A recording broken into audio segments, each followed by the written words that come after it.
भारतीय cricket team के कप्तान रोहित शर्मा का कहना है कि ऑस्ट्रेलिया शानदार टीम है, खुसूसन नॉकआउट मरहले में सख्त हरीफ है।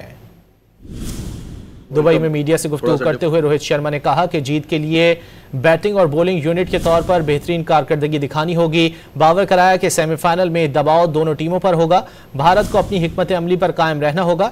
न्यूजीलैंड के खिलाफ मैच में भारतीय मिडिल ऑर्डर ने दबाव में अच्छी क्रिकेट खेली। भारतीय क्रिकेट टीम के कप्तान रोहित शर्मा का कहना है कि ऑस्ट्रेलिया शानदार टीम है, खुसूसन नॉकआउट मरहले में सख्त हरीफ है।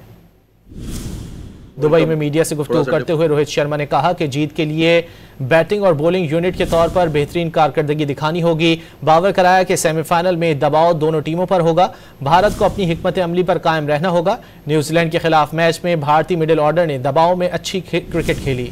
भारतीय क्रिकेट टीम के कप्तान रोहित शर्मा का कहना है कि ऑस्ट्रेलिया शानदार टीम है, खुसूसन नॉकआउट मरहले में सख्त हरीफ है। दुबई में मीडिया से गुफ्तगू करते हुए रोहित शर्मा ने कहा कि जीत के लिए बैटिंग और बॉलिंग यूनिट के तौर पर बेहतरीन कारकर्दगी दिखानी होगी। बावर कराया कि सेमीफाइनल में दबाव दोनों टीमों पर होगा। भारत को अपनी हिकमत अमली पर कायम रहना होगा। न्यूजीलैंड के खिलाफ मैच में भारतीय मिडिल ऑर्डर ने दबाव में अच्छी क्रिकेट खेली।